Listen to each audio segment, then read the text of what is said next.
बहुत ही प्यारे बच्चों, मेरा नाम सुखजिंदर सिंह, साइंस अध्यापक सरकारी सीनियर सैकेंडरी स्कूल जनेर, ਜ਼ਿਲ੍ਹਾ ਮੋਗਾ। ਅੱਜ ਆਪਾਂ ਪਾਠ ਨੰਬਰ 4 ਕਾਰਬਨ ਅਤੇ ਇਸ ਦੇ ਯੌਗਿਕ ਵਿੱਚੋਂ ਕਾਰਬਨ ਦੇ ਯੌਗਿਕ ਅਤੇ ਕਾਰਬਨ ਯੌਗਿਕਾਂ ਦੇ ਨਾਮਕਰਨ ਬਾਰੇ ਚਰਚਾ ਕਰਾਂਗੇ। ਕਾਰਬਨ ਯੌਗਿਕਾਂ ਦੇ ਨਾਮਕਰਨ ਉੱਪਰ ਚਰਚਾ ਕਰਦੇ ਹਾਂ। ਤਾਂ ਪਿਆਰੇ ਬੱਚੋ, ਕਿਸੇ ਯੌਗਿਕ ਦਾ ਨਾਂ ਕਾਰਬਨ ਲੜੀ ਵਿੱਚ ਵਿਸ਼ੇਸ਼ ਬੰਧਨਾਂ ਦੁਆਰਾ prefix, word route, primary suffix ਅਤੇ ਸੈਕੰਡਰੀ ਸਫਿਕਸ ਦੇ ਆਧਾਰ 'ਤੇ ਕੀਤਾ ਜਾਂਦਾ ਹੈ। ਪ੍ਰੀਫਿਕਸ ਅਤੇ ਸੈਕੰਡਰੀ ਸਫਿਕਸ ਕਾਰਬਨ ਲੜੀ ਵਿੱਚ ਮੌਜੂਦ ਕਿਸੇ ਕਿਰਿਆਤਮਕ ਸਮੂਹ ਨੂੰ ਦਰਸਾਉਂਦੇ ਹਨ, ਜਦ ਕਿ ਵਰਡ ਰੂਟ ਕਿਸੇ ਯੌਗਿਕ ਵਿੱਚ ਮੌਜੂਦ ਕਾਰਬਨ ਪਰਮਾਣੂਆਂ ਦੀ ਸੰਖਿਆ ਅਤੇ ਪ੍ਰਾਇਮਰੀ ਸਫਿਕਸ ਕਾਰਬਨ ਪਰਮਾਣੂਆਂ ਵਿੱਚ ਸਹਿ ਸੰਯੋਜਕ ਬੰਧਨਾਂ ਦੀ ਗਿਣਤੀ 'ਤੇ ਨਿਰਭਰ ਕਰਦਾ ਹੈ। ਉਦਾਹਰਨ ਦੇ ਤੌਰ 'ਤੇ ਜੇਕਰ ਕਾਰਬਨ ਗਹਿਰੇ ਬੰਧਨ ਦੁਆਰਾ ਜੁੜੇ ਹੋਣ ਤਾਂ ਪ੍ਰਾਇਮਰੀ ਸਫਿਕਸ ਏਨ, ਅਤੇ ਇਸੇ ਪ੍ਰਕਾਰ ਜੇਕਰ ਕਾਰਬਨ ਦੇ ਪਰਮਾਣੂਆਂ ਵਿਚਕਾਰ ਦੋਹਰਾ ਜਾਂ ਤੀਹਰਾ ਬੰਧਨ ਹੋਵੇ ਤਾਂ ਪ੍ਰਾਇਮਰੀ ਸਫਿਕਸ ਕ੍ਰਮਵਾਰ ਈਨ ਅਤੇ ਆਇਨ ਹੁੰਦਾ ਹੈ। ਇਸੇ ਪ੍ਰਕਾਰ ਵਰਡ ਰੂਟ ਕਿਸੇ ਯੌਗਿਕ ਵਿੱਚ ਮੌਜੂਦ ਕਾਰਬਨ ਪਰਮਾਣੂਆਂ ਦੀ ਗਿਣਤੀ ਉੱਪਰ ਨਿਰਭਰ ਕਰਦਾ ਹੈ।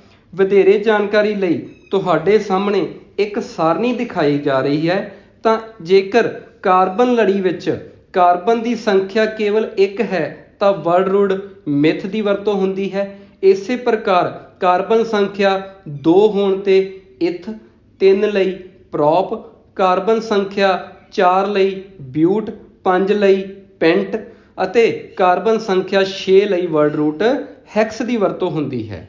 ਆਓ ਕਾਰਬਨ ਯੌਗਿਕਾਂ ਦਾ ਨਾਮਕਰਨ ਕਿਸ ਵਿਧੀ ਤਹਿਤ ਕੀਤਾ ਜਾਂਦਾ ਹੈ ਉਸ ਉੱਪਰ ਇੱਕ ਝਾਤ ਮਾਰਦੇ ਹਾਂ। ਸਭ ਤੋਂ ਪਹਿਲਾਂ ਯੌਗਿਕ ਵਿੱਚ ਕਾਰਬਨ ਪਰਮਾਣੂ ਦੀ ਸੰਖਿਆ ਪਤਾ ਕਰੋ। ਉਦਾਹਰਨ ਦੇ ਤੌਰ 'ਤੇ 3 ਕਾਰਬਨ ਪਰਮਾਣੂਆਂ ਵਾਲੇ ਅਲਕੇਨ ਯੌਗਿਕ ਲਈ ਵਰਡ ਰੂਟ ਪ੍ਰੋਪ ਅਤੇ ਅਲਕੇਨ ਲਈ ਪ੍ਰਾਇਮਰੀ ਸਫਿਕਸ ਏਨ ਹੋਣ ਕਰਕੇ ਇਸ ਦਾ ਨਾਮ ਪ੍ਰੋਪੇਨ ਹੋਵੇਗਾ। ਸਭ ਤੋਂ ਪਹਿਲਾਂ ਹਾਈਡਰੋਕਾਰਬਨ ਦੇ ਨਾਮਕਰਨ ਸੰਬੰਧੀ ਜਾਣਦੇ ਹਾਂ। ਤਾਂ ਪਿਆਰੇ ਬੱਚੋ, ਅਲਕੇਨ ਨੂੰ ਸੰਤ੍ਰਿਪਤ ਹਾਈਡਰੋਕਾਰਬਨ ਵਿੱਚ ਸ਼੍ਰੇਣੀਬੱਧ ਕੀਤਾ ਜਾਂਦਾ ਹੈ। ਇਸ ਦਾ ਸਧਾਰਨ ਫਾਰਮੂਲਾ CnH2n+2 ਹੈ। C ਕਾਰਬਨ ਅਤੇ H ਹਾਈਡਰੋਜਨ ਦੇ ਚਿੰਨ੍ਹ ਨੂੰ ਦਰਸਾਉਂਦਾ ਹੈ, ਜਦ ਕਿ N ਇੱਕ ਪ੍ਰਾਕਿਰਤਿਕ ਸੰਖਿਆ ਹੈ ਜਿਸ ਦਾ ਮਾਨ 1, 2, 3, 4, 5 ਆਦਿ ਕੁਛ ਵੀ ਹੋ ਸਕਦਾ ਹੈ। ਕਾਰਬਨ ਹਾਈਡਰੋਜਨ ਤੋਂ ਬਿਨਾਂ ਦੂਜੇ ਤੱਤਾਂ ਜਿਵੇਂ ਕਿ ਹੈਲੋਜਨ, ਆਕਸੀਜਨ, ਨਾਈਟ੍ਰੋਜਨ ਅਤੇ ਸਲਫਰ ਨਾਲ ਵੀ ਬੰਧਨ ਬਣਾਉਂਦੀ ਹੈ।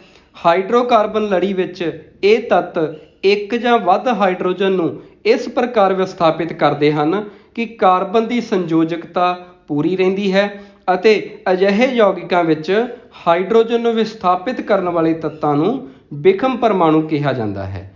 ਇਹ ਵਿਖਮ ਪਰਮਾਣੂ ਕੁਝ ਵਿਸ਼ੇਸ਼ ਤਰ੍ਹਾਂ ਜੁੜੇ ਸਮੂਹਾਂ ਵਿੱਚ ਵੀ ਮੌਜੂਦ ਹੁੰਦੇ ਹਨ, ਜਿਵੇਂ ਕਿ ਆਪਣੀ ਬੁੱਕ ਵਿੱਚ ਸਾਰਣੀ 4.3 ਵਿੱਚ ਦਰਸਾਇਆ ਗਿਆ ਹੈ।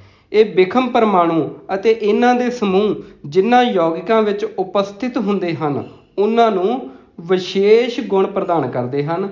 ਇਹ ਗੁਣ ਕਾਰਬਨ ਲੜੀ ਦੀ ਲੰਬਾਈ ਅਤੇ ਪ੍ਰਕਿਰਤੀ 'ਤੇ ਨਿਰਭਰ ਨਹੀਂ ਹੁੰਦੇ, ਜਿਸ ਦੇ ਫਲਸਰੂਪ ਇਹ ਕਿਰਿਆਤਮਕ ਸਮੂਹ ਜਾਂ ਫੰਕਸ਼ਨਲ ਗਰੁੱਪ ਅਖਵਾਉਂਦੇ ਹਨ। ਤਾਂ ਸਾਰਣੀ 4.3 ਤੋਂ ਤੁਸੀਂ ਇਹਨਾਂ ਕਿਰਿਆਤਮਕ ਸਮੂਹਾਂ ਦੀ ਸਾਰਣੀ ਨੂੰ ਆਪਣੀ ਸਾਇੰਸ ਦੀ ਕਾਪੀ ਉੱਪਰ ਨੋਟ ਕਰੋਗੇ।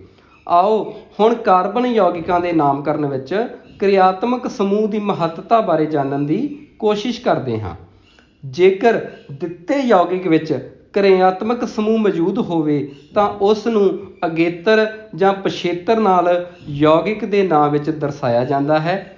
ਜੇਕਰ ਕਿਰਿਆਤਮਕ ਸਮੂਹ ਦਾ ਨਾਂ ਪਿਛੇਤਰ ਦੇ ਆਧਾਰ 'ਤੇ ਦਿੱਤਾ ਜਾਣਾ ਹੋਵੇ ਤਾਂ ਕਾਰਬਨ ਲੜੀ ਦੇ ਅੰਗਰੇਜ਼ੀ ਨਾਂ ਦੀ ਆਖਰੀ ਈ ਹਟਾ ਕੇ ਉਸ ਵਿੱਚ ਸਹੀ ਪਿਛੇਤਰ ਲਗਾ ਕੇ ਸੰਸ਼ੋਧਿਤ ਕਰ ਲੈਂਦੇ ਹਨ। ਉਦਾਹਰਨ ਵਜੋਂ ਕੀਟੋਨ ਸਮੂਹ ਦੀਆਂ 3 ਕਾਰਬਨਾਂ ਵਾਲੀ ਲੜੀ ਨੂੰ ਨਾਂ ਹੇਠ ਲਿਖੀ ਵਿਧੀ ਰਾਹੀਂ ਦਿੱਤਾ ਜਾਵੇਗਾ। क्योंकि कार्बन संख्या 3 है तो वर्ड रूट प्रॉप, कार्बन लड़ी संतृप्त है तो प्राइमरी सफिक्स एन, ਅਤੇ ਕੀਟੋਨ ਫੰਕਸ਼ਨਲ ਗਰੁੱਪ ਦਾ ਸੈਕੰਡਰੀ ਸਫਿਕਸ ਓਨ ਨੂੰ ਪ੍ਰੋਪੇਨ ਦੀ ਲਾਸਟ ਈ ਨੂੰ ਹਟਾ ਕੇ ਯੌਗਿਕ ਦਾ ਨਾਂ ਪ੍ਰੋਪੇਨੋਨ ਹੋਵੇਗਾ। ਜੋ ਕਿਰਿਆਤਮਕ ਸਮੂਹ ਦੀ ਲੜੀ ਤਹਿਤ ਅਲਕੋਹਲ ਦੇ ਉੱਪਰ ਚਰਚਾ ਕਰਦੇ ਹਾਂ ਤਾਂ ਅਲਕੋਹਲ ਵਾਸਤੇ ਬੱਚੋ ਦਿੱਤੀ ਹੋਈ ਹਾਈਡਰੋਕਾਰਬਨ ਚੇਨ ਦੇ ਵਿੱਚੋਂ ਇੱਕ H ਦੀ ਰਿਪਲੇਸਮੈਂਟ ਹੋ ਜਾਂਦੀ ਆ OH ਦੇ ਨਾਲ। क्योंकि अल्कोहल एक सैकेंडरी सफिक्स है तो ये वास्ते जिहड़ा बच्चों प्राइमरी सफिक्स तो बाद OL लास्ट ई है जिहड़ी उहनूं OL दे नाल आपां रिप्लेस कर दांगे जां लास्ट दे विच ओल शब्द है जिहड़ा ओह वरतिया जावेगा। तो बच्चों हाइड्रोकार्बन 3 कार्बन की लड़ी सानूं दित्ती हुई है। इस 3 कार्बन की लड़ी का बच्चों साडे कोले जिहड़ा वर्ड रूट आ ओह होएगा प्रॉप, क्योंकि सारे कार्बन गहरे बंधन के नाल जुड़े हुए आ। इहदा मतलब इहदे विच प्राइमरी सफिक्स आ जिहड़ा ओह होएगा एन, तो प्रोपेन बन गया साडे कोले। ते लास्ट दे विच बच्चों साडे कोले पहली पोजीशन दे उत्ते OH ग्रुप लग्या होया जिहदे करके लास्ट जिहड़ा साडे कोले सैकेंडरी सफिक्स है वो ओल दी आवाज ऊड़ा लल्ला ओल दी आवाज आएगी। तो इहदा मतलब बच्चों साडे कोले की बन गया प्रॉप, कार्बन कार्बन गहरे बंधन करके एन ते लास्ट दे विच ओल साउंड दा प्रोपेनोन। अगला कंपाउंड बच्चों सानूं दिता होया उहदे विच देखो साडे कोले 3 कार्बन की लड़ी दित्ती हुई है। दूजे ते तीजे कार्बन दे विच एक दोहरा बंधन है। पहली पोजीशन ते साडे कोले बच्चों की है कि OH ग्रुप लग्या होया। हुण असीं इहदी काउंटिंग किहड़े पासियों करदे आ, इत्थे साडे कोले प्राइमरी सफिक्स भी है ते सैकेंडरी सफिक्स भी है। हुण असीं बच्चों प्राइमरी सफिक्स ते सैकेंडरी सफिक्स दे विचों जिहड़ी पहल देनी हुंदी आ ओह असीं फंक्शनल ग्रुप नूं यानी कि क्रियात्मक समूह नूं देनी हुंदी आ। तां असीं सब तो पहला बच्चों OH देखांगे कि किहड़ी पोजीशन ते आ, उधरों असीं काउंटिंग है जिहड़ी ओह पहला कार्बन उधर निश्चित करांगे। तो ये साडे कोले पहला कार्बन हो गया, दूजा कार्बन, तीजा कार्बन। 3 कार्बन लड़ी वास्ते बच्चों साडे कोले जिहड़ा वर्ड रूट आ ओह प्रॉप है। हुण दूजे नंबर का जिहड़ा कार्बन आ ते तीजे नंबर का कार्बन यानी कि दूजे नंबर वास्ते बच्चों साडे कोले डबल बॉन्ड आ रहा, तो दूजी पोजीशन नूं असीं ईन लिखांगे। ते पहली पोजीशन ते साडे कोले OH ग्रुप यानी कि अल्कोहल की रिप्रजेंटेशन हो रही है, तो पहली पोजीशन दे नाल ओल आएगा। तो कंप्लीट जिहड़ा बच्चों साडे कोले इहदा नाम आ गया वो की आ गया प्रॉप 2 ईन 1 ओल। लास्ट दे विच साडे कोल एक होर उदाहरण दित्ती हुई है। 5 कार्बन की चेन है तो 5 कार्बन दे विच बच्चों देखो कि किहड़े पासों OH ग्रुप पहला आ रहा। इस राइट साइड तो साडे कोले OH ग्रुप आ वो दूजी पोजीशन ते आ रहा। जे असीं लैफ्ट साइड तो काउंटिंग स्टार्ट करदे तां OH ग्रुप तीजी पोजीशन ते होना सीगा। तां इहदा मतलब असीं उधरों काउंटिंग स्टार्ट करदे हां जिधर OH ग्रुप पहला पोजीशन हुंदा पिया। तो असीं राइट साइड तो बच्चों काउंटिंग शुरू की तो पहला कार्बन, दूजा कार्बन, तीजा कार्बन, चौथा कार्बन ते पंजवां कार्बन। तो साडे कोले 5 कार्बन लई वर्ड रूट हो गया बच्चों पेंट। सारे कार्बन गहरे बंधन दे नाल बॉन्डेड आ, तो प्राइमरी सफिक्स हो गया बच्चों एन। दूजी पोजीशन के उत्ते OH ग्रुप लग्या होया, तो इहदा मतलब साडे कोले जिहड़ा सैकेंडरी सफिक्स है वो आ रहा 2 ओल। तो कंप्लीट नेम हो गया बच्चों साडे कोले पेंट एन 2 ओल। हाँ जी बच्चों साडे कोले जो अगला क्रियात्मक समूह है वो है एल्डिहाइड। तो एल्डिहाइड दे विच हाइड्रोकार्बन चेन दे विचों एक हाइड्रोजन की रिप्लेसमेंट हो जाती है बच्चों CHO ग्रुप के नाल। ਇਹਦੇ ਵਾਸਤੇ जो एल्डिहाइड वास्ते सैकेंडरी सफिक्स वरत्या जाता ਉਹ ਪਿਛੇਤਰ ਦੇ ਵਿੱਚ ਸਾਡੇ ਕੋਲੇ ਅਲ ਵਰਤਿਆ ਜਾਂਦਾ ਹੈਗਾ ਬੱਚੋ AL ਅਲ। ਤਾਂ ਸਾਡੇ ਕੋਲੇ ਬੱਚੋ ਦੇਖੋ ਪਹਿਲੀ ਐਗਜ਼ਾਮਪਲ ਦੇ ਵਿੱਚ ਸਾਡੇ ਕੋਲੇ 3 ਕਾਰਬਨ ਦੀ ਇੱਕ ਚੇਨ ਦਿੱਤੀ ਹੋਈ ਹੈ। ਤਾਂ ਇਹ ਗੱਲ ਮੈਂ ਤੁਹਾਨੂੰ ਦੱਸਣੀ ਚਾਹੁੰਦਾ ਕਿ ਜਿਹੜਾ ਬੱਚੋ एल्डिहाइड की जी रिप्रजेंटेशन है जो CHO ग्रुप आ वो एक एक्सट्रीम एंड ते हुंदा, जां लैफ्ट साइड ते होगा जां राइट साइड ते जिहड़ी भी साइड ते होगा एक एक्सट्रीम एंड ते होगा। तो वो तुहाडे कोले पहली पोजीशन ही हमेशा जिहड़ा वो एल्डिहाइड ग्रुप लैंदा हैगा। तो ये तो तुहाडे कोले 3 कार्बन की चेन आ।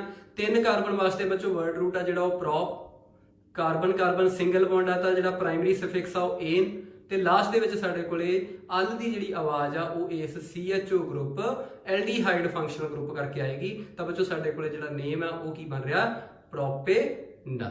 ਇਸੇ ਤਰ੍ਹਾਂ 2 ਕਾਰਬਨ ਦੀ ਚੇਨ ਆ, 2 ਕਾਰਬਨ ਦੇ ਵਿੱਚ ਇੱਕ ਪੋਜੀਸ਼ਨ ਤੁਹਾਡੇ ਕੋਲੇ ਰਿਪਰੈਜ਼ੈਂਟ ਕਰ ਰਿਹਾ ਬੱਚੋ ਐਲਡੀਹਾਈਡ ਗਰੁੱਪ, ਦੂਜਾ ਤੁਹਾਡੇ ਕੋਲੇ CH3 ਗਰੁੱਪ ਲੱਗਿਆ ਹੋਇਆ। ਤਾਂ ਇਹਦੇ ਨਾਲ ਬੱਚੋ 2 ਕਾਰਬਨ ਆ, ਵਰਡ रूट हो गया बच्चों इथ, कार्बन कार्बन गहरा बंधन है तो प्राइमरी सफिक्स हो गया बच्चों एन, ते CHO ग्रुप करके जो साडे कोल सैकेंडरी सफिक्स है हो गया अल। तो असी की नाम की की रिप्रजेंटेशन देवांगे इथेनल।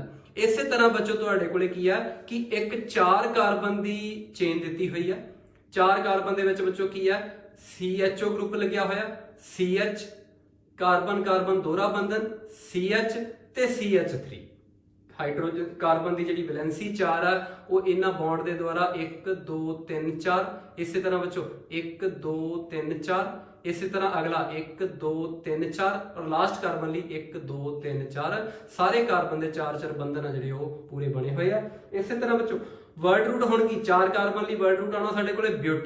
हुण काउंटिंग किहड़ी साइड तो स्टार्ट करनी असी लैफ्ट साइड तो करनी है या राइट साइड तो जिहड़ी साइड ते साडे कोले फंक्शनल ग्रुप अवेलेबल है असीं उधरों शुरू करनी है। राइट साइड तो करांगे पहला कार्बन दूजा कार्बन तीजा कार्बन चौथा कार्बन दूजे ते तीजे कार्बन दे विचाले साडे कोले डबल बॉन्ड है, इहदा मतलब दूजी जिहड़ी पोजीशन है वो 2 इन ते लास्ट दे विच साडे कोले जिहड़ा बच्चों सैकेंडरी सफिक्स असीं रिप्रेजेंट करना पहली पोजीशन दे उत्ते अल ग्रुप लग्या होया तां कंप्लीट जिहड़ा साडे कोल नेम है चार कार्बन ब्यूट सैकेंड पोजीशन ते इन और पहली पोजीशन दे उत्ते अल तां ब्यूट 2 इन 1 अल।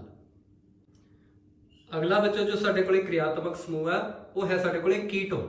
तां कीटोन दे विच बच्चों की है कि हाइड्रोकार्बन लड़ी दे दो हाइड्रोजन आ जिहड़े वो C डबल बॉन्ड O दे नाल रिप्लेस हो जांदे है। ਇਹਦੇ ਵਾਸਤੇ जो ਸੈਕੰਡਰੀ ਸਫਿਕਸ ਹੈ ਕੀਟੋਨ ਵਾਸਤੇ ਉਹ ਓਨ ਸ਼ਬਦ ਆ ਜਿਹੜਾ ਉਹ ਵਰਤਿਆ ਜਾਂਦਾ। ਲਾਸਟ ਵਾਲੀ ਜਿਹੜੀ ਅਸੀਂ ਇੰਗਲਿਸ਼ ਅਲਫਾਬੈਟ ਦੀ ਈ ਨੂੰ ਹਟਾ ਕੇ ਓਨ ਦੇ ਨਾਲ ਰਿਪਲੇਸ ਕਰ ਦਾਂਗੇ।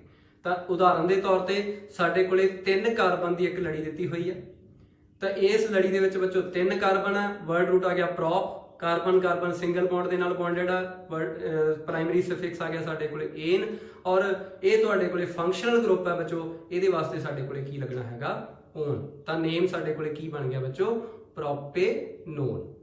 नेक्स्ट एग्जांपल 5 कार्बन की लड़ी सानू दित्ती हुई है, 1 नंबर कार्बन 2 कार्बन तीजा कार्बन चौथा कार्बन और पंजवां कार्बन 5 कार्बन की बच्चों साडे कोले लड़ी दित्ती हुई है। हुण इहदे विच साडे कोले इस पोजीशन दे उत्ते C डबल बॉन्ड O है तो उस तरह असीं इहदी पोजीशन नूं स्पैसीफाई करांगे कि असीं काउंटिंग है जिहड़ी वो लैफ्ट साइड तो शुरू करनी है जां काउंटिंग असीं राइट साइड तो शुरू करनी है। तो असीं बच्चों प्रैफर करांगे भी किहड़ी मिनीमम पोजीशन दे उत्ते साडे कोले किहड़ी छोटी पोजीशन दे उत्ते साडे कोले इह जिहड़ा फंक्शनल ग्रुप आ वो आ रहा। तो इधरली साइड तो राइट साइड तो देखते हैं सैकेंड पोजीशन है, लैफ्ट साइड तो देखते हैं तो फोर्थ पोजीशन है। तो असीं राइट साइड तो काउंटिंग स्टार्ट करांगे तो काउंटिंग दे विच असीं देखते हैं कि सैकेंड पोजीशन ते ओन है, ये सैकेंडरी सफिक्स है। बाकी साडे कोले 5 कार्बन दे लई जिहड़ा वर्ड रूट आ वो पेंट है बच्चों। तीजी पोजीशन दे उत्ते साडे कोले डबल बॉन्ड लग्या होया तो साडे कोले जो नेम इहदी फॉर्मेशन हो रही है 5 कार्बन लई पेंट, तीजी पोजीशन लई इन और दूजी पोजीशन ਲਈ ਸਾਡੇ ਕੋਲੇ ਸੈਕੰਡਰੀ ਸਫਿਕਸ ਕੀ ਆ ਰਿਹਾ ਹੈਗਾ ਓਨ। ਤਾਂ ਸਾਡੇ ਕੋਲੇ ਕੰਪਲੀਟ ਨੇਮ ਹੋ ਜਾਏਗਾ pent 3 yne 2 one. Last example बच्चों हैक्सेनोन दी है, ये तुसी अपनी कापी के उपर नोट कर लो, यदि तुसी अपने आप आ जिहड़ी नेमिंग है जिहड़ी वो करके देखनी है, ठीक है। क्योंकि कुछ उदाहरण तुसी अपने आप भी स्पैसीफाई कर सकते हो, कुछ उदाहरण तुसी अपने आप भी बना सकते हो। तो उन्हां दी नेमिंग जिन्नी ज़्यादा करोगे उन्नी तुहाडी जिहड़ी एक्सप्लेनेशन आ वो तुहानूं क्लीयर होएगी। तो ये तुसी नोट कर लो और इहनूं तुसी खुद अपने आप जिहड़ी इहदी नेमिंग करने की कोशिश करनी है। क्रियात्मक समूह की लड़ी में बच्चों जो साडे कोले लास्ट प्रेजेंटेशन आ वो है कार्बोक्सिलिक तेजाब दी। कार्बोक्सिलिक तेजाब जिहड़े बच्चों हुंदे आ तां कार्बोक्सिलिक तेजाब दे विच H दी रिप्लेसमेंट हुंदी है बच्चों COOH दे नाल। सैकेंडरी सफिक्स आ जिहड़ा इहदे विच वो आइक एसिड आ जिहड़ा वो वरतिया जांदा है। जिस तरह बच्चों COOH साडे कोले फंक्शनल ग्रुप है तां कार्बन की 4 संयोजकता वास्ते 4 जिहड़े बॉन्ड है एक OH दे नाल, डबल बॉन्ड ऑक्सीजन दे नाल, चौथा बॉन्ड हाइड्रोजन दे नाल बनिया होया। तो ये साडे कोले कार्बन की संयोजकता 4 नूं भी रिप्रेजेंटेशन हो रही है।